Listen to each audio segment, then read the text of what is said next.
Luke and Joel Smallbone, brothers from the Smallbone family, are with me now. Guys, how are you? Well. From the bowels of an arena in Kansas City a month or so ago to your show today, and I don't want to give a spoiler to the listeners, but to the Grand Ole Opry in a couple weeks. I know that's crazy. That's crazy. I can't thank you guys enough for that. It's nuts. Do you have any? Well, we'll get into that some other time on the air or off the air. Right. Tell me about the film that you guys have out in what do they? It's not. Yeah. It's actually in. Well, first of all, thanks for having us. Yeah. Nate, and loved our time together. It's in 1,500 theaters across America. So here's the backstory, Glenn. We love Christmas. We love Christmas tours. They've actually sort of become a hallmark of Luke's and my band fk&c. Particularly this song, The Little Drummer Boy. We did sort of a very obvious version of it that Bing Crosby or Frank Sinatra never thought of, and that is we put a load of drums on a song about a boy playing a drum. And I mean, I'll have TSA agents come to me and be like, hey, they won't be like, you're part of fk&c. They'll be like, hey, you're the drummer boy guy, right? So you've made it when an American TSA agent calls it. But the trouble is when we do these Christmas tours, the season's so short. I know. And so we can only do about 10 or 12 shows every year. And so we end up, when we announce it, 3/4 of America and the rest of the world are all just really upset at us because we can't get to them. And so this was our attempt, in a holiday that I feel like we need to be reminded of these great hallmarks of what it means to be human, love and joy and peace, and the redemption that comes through God. We need to be reminded of this. So we took a film crew, we put them in the Toyota Center in Houston, Texas last year and captured a cinematic concert experience for the whole family of our live show. And my wife literally, Glenn, turned to me when she watched the screen and she was like, Joel, I think this is better than your actual live show. So I was sort of encouraged and insulted all at the same time. Right. I have to tell you, who is the artistic director of the show?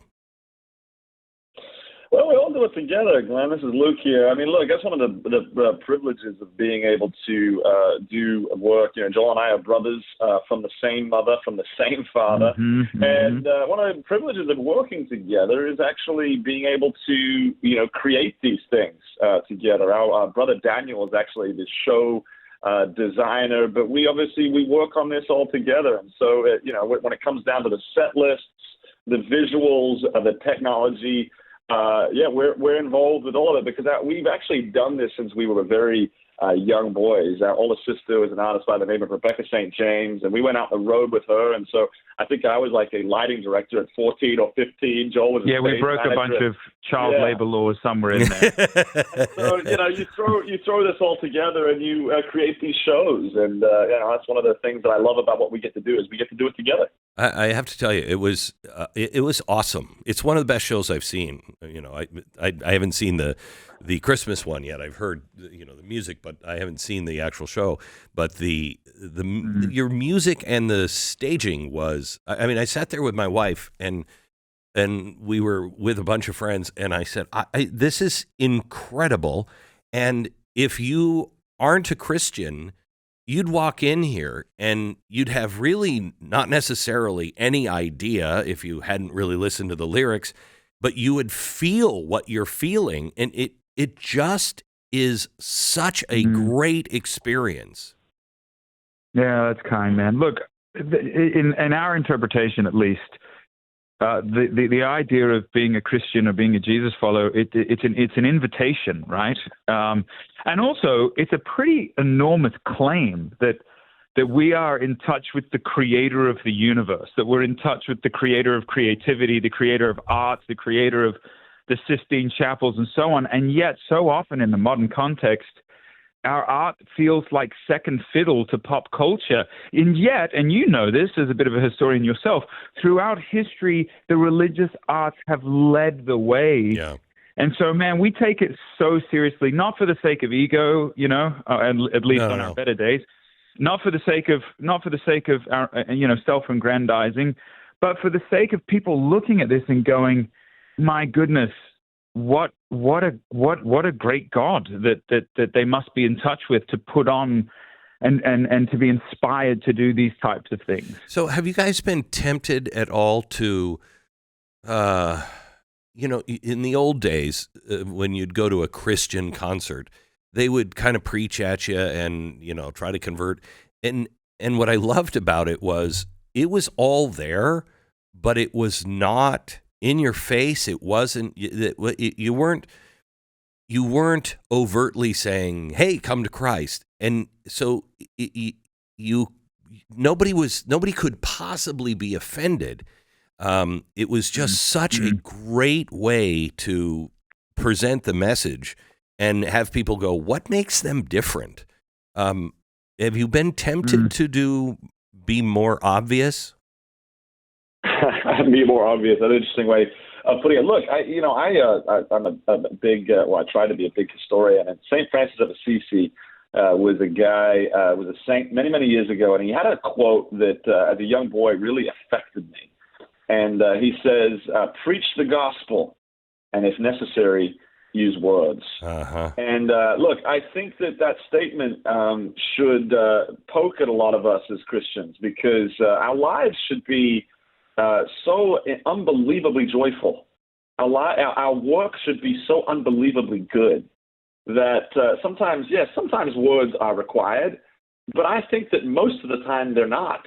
It's the presence that you bring that oftentimes people are left talking about. And so I think that for us, man, we try to take that statement we literally. You come into that room, hopefully you feel it, and you kind of know what's going on, and that's our hope. So when I saw you in Kansas City, I had forgotten that I know the name Smallbone, obviously. I know your brother.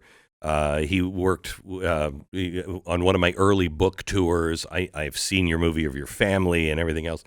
But I had forgotten that at one point, you two worked for me. You did and you reminded me of that, and I'm like, Luke, what? What did you do, Luke? Weren't you a lighting tech or something? No, so my brother Ben is a film director as well, and I guess somehow we were working together, Glenn, because your team or somebody had said, hey, what if we do a day in the life of Glenn Beck?